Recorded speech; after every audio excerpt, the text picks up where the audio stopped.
Hai semua, kali ini kita akan belajar tentang pengujian nilai tengah. Sebelumnya, di dalam video pembelajaran tentang pengujian hipotesis, kita sudah belajar tentang langkah-langkah pengujian hipotesis. Ada 6 langkah-langkah, dan di dalam video pembelajaran kali ini kita akan belajar lebih detail lagi tentang langkah-langkah tersebut, khususnya untuk pengujian nilai tengah. Langkah yang pertama adalah merumuskan hipotesis. Merumuskan hipotesis ini ada dalam dua bentuk. Yang pertama dalam bentuk kalimat.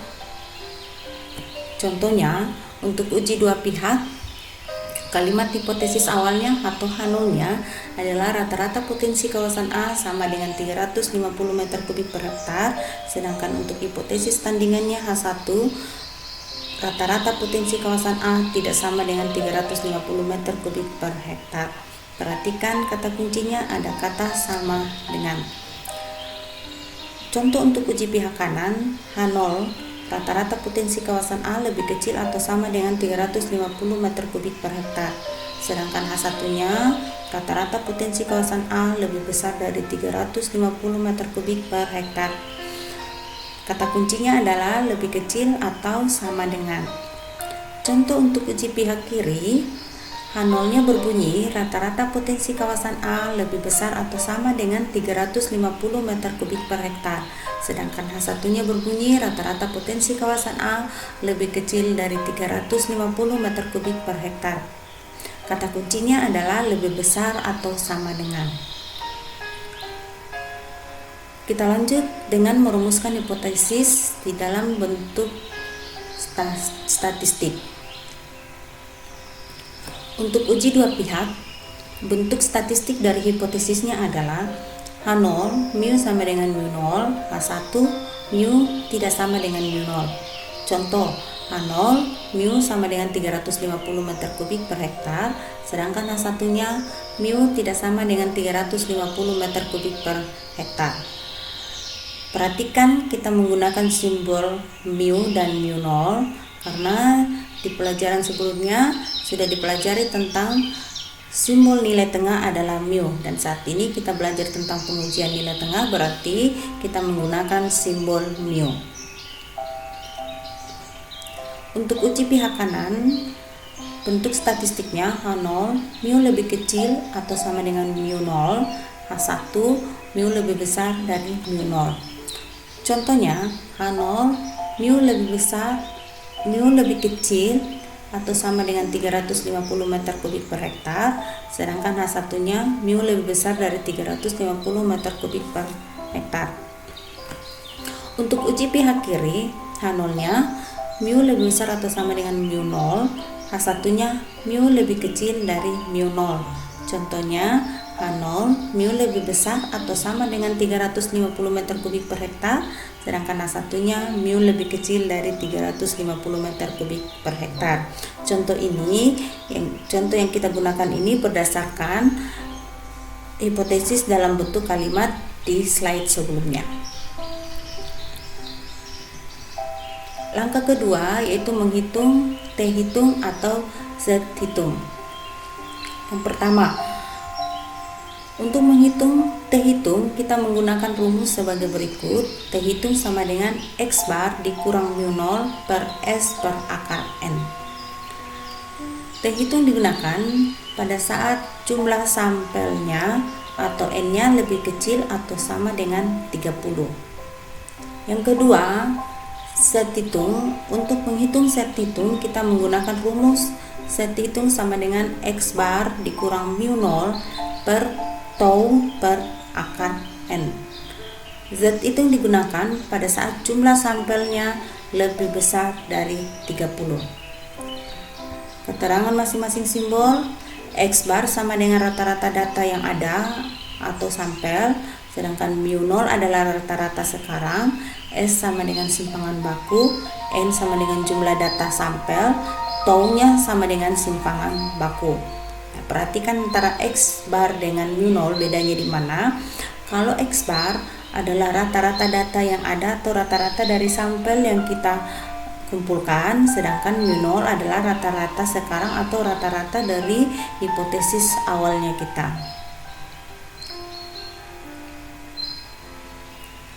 Langkah ketiga dan keempat digabungkan, menentukan taraf signifikan dan menentukan T-tabel dan Z-tabel.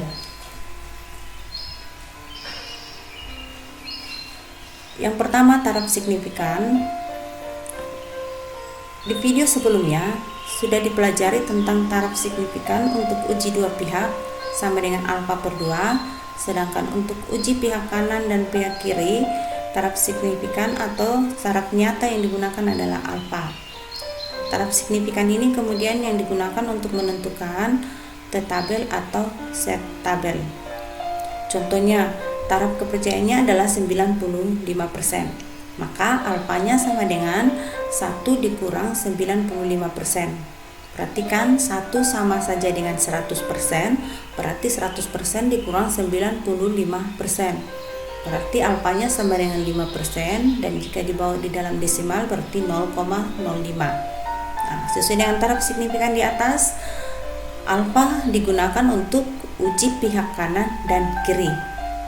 Nah, untuk alfa per 2 berarti 0,05 dibagi 2 sama dengan 0,025 dan digunakan untuk uji dua pihak.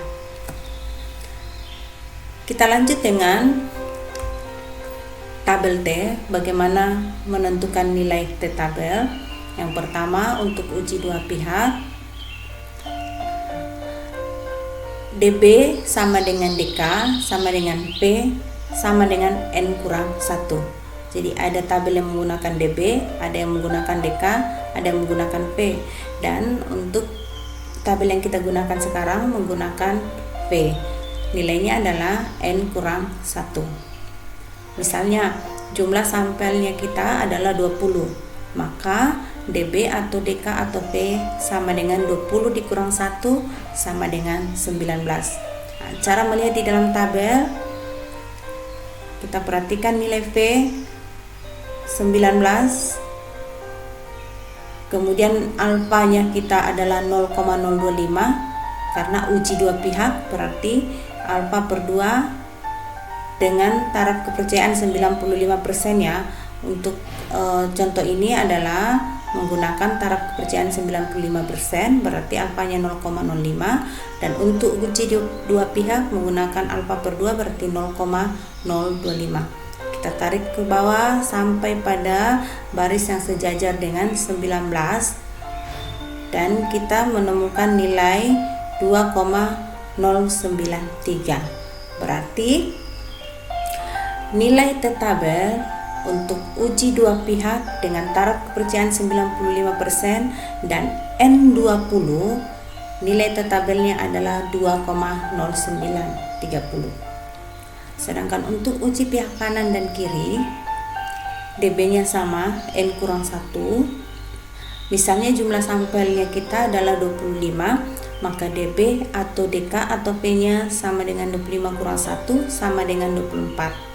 Berarti kita lihat dari sini P, kita lihat di bawah 24, kemudian uji pihak kanan kiri, alfanya adalah 0,05. Ingat ya, taraf kepercayaan yang digunakan saat ini adalah 95%. Kita tarik ke bawah, kemudian sejajar dengan 24, dan kita temukan nilai 1,7109. Berarti nilai T-tabel dari uji pihak kanan atau pihak kiri dengan jumlah sampelnya 25 dan taraf kepercayaan 95% adalah 1,7109.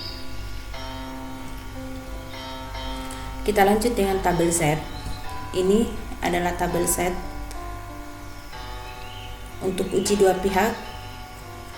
Kita lihat contoh bagaimana menentukan nilai Z-tabel di dalam tabel Z. Contohnya, taraf kepercayaan yang digunakan 95%, alfanya 1 kurang 95%, berarti alfanya 0,05 ya.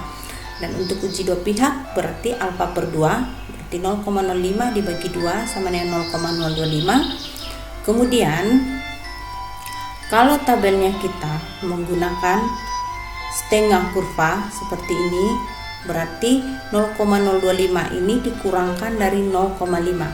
Tapi kalau penuh satu kurva berarti 1 dikurang 0,025. Yang ini setengah berarti 0,5 dikurang 0,025 sama dengan 0,475. Nah, nilai 0,475 lah ini yang kemudian kita cari di dalam tabel ini. Kita cari di dalam tabel ini di mana letaknya dan kita temukan di sini.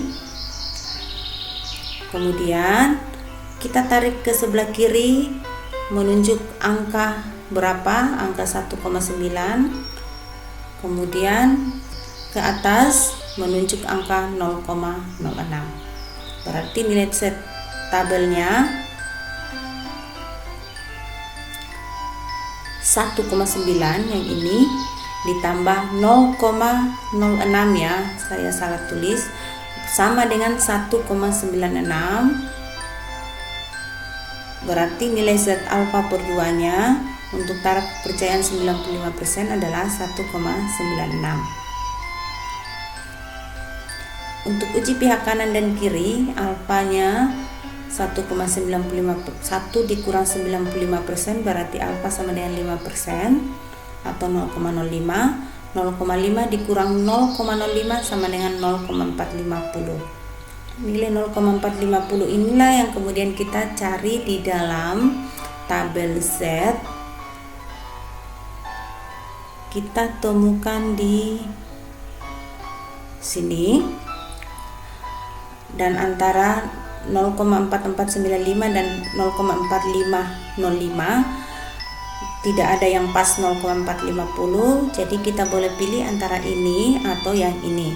Nah, kali ini kita pilih yang ini 0,4495.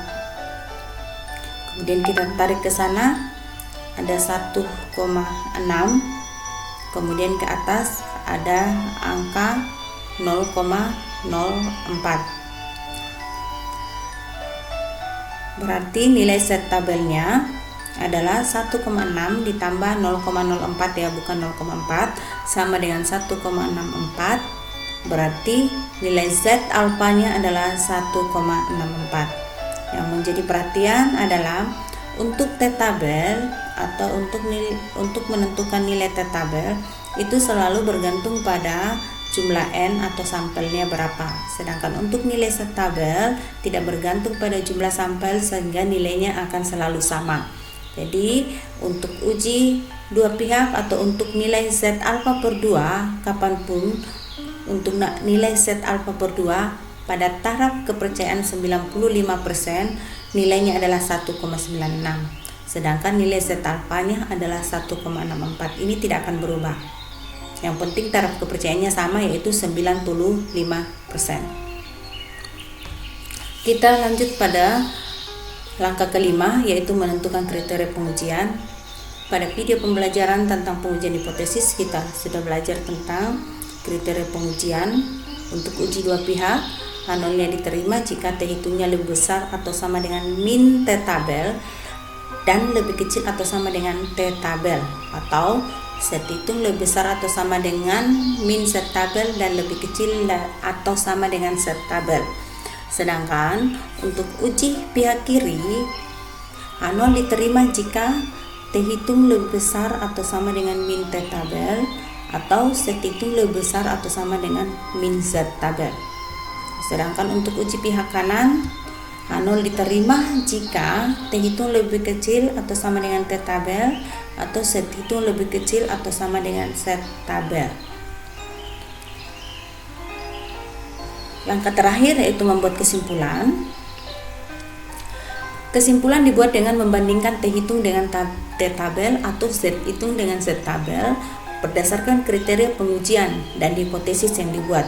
Jika diterima, berarti rumusan kesimpulannya sama dengan rumusan hipotesis H0, dan sebaliknya jika ditolak berarti rumusan kesimpulannya sama dengan rumusan hipotesis H1 atau HA. Oke, kita masuk di dalam soal latihan. Jika sebelum pelaksanaan inventarisasi sebuah kawasan, pemilik kawasan tersebut menyatakan bahwa potensi kawasan tersebut sama dengan 340 meter kubik per hektar, untuk membuktikannya dilakukan inventarisasi pada 15 petak ukur. Nah, perhatikan luas masing-masing petak ukur adalah 0,1 hektar dan diperoleh data-data sebagai berikut. Ujilah pernyataan tersebut pada taraf kepercayaan 99%. Perhatikan di dalam data ini ada angka 3x. X-nya adalah angka terakhir dari NIM kalian masing-masing. Dan perhatikan taraf kepercayaan digunakan 99%. Dan N-nya adalah 15 petak ukur, berarti jumlah sampelnya adalah 15. Berarti lebih kecil dari 30. Berarti kita menggunakan T hitung. Untuk mencari X rata-rata dan S-nya, silakan menggunakan rumus yang sudah dipelajari di dalam video tentang atau slide tentang pendugaan nilai tengah. Oke, setelah dikerjakan dengan ditulis tangan rapi, kemudian diupload di Classroom. Oke, thank you, Tuhan memberkati.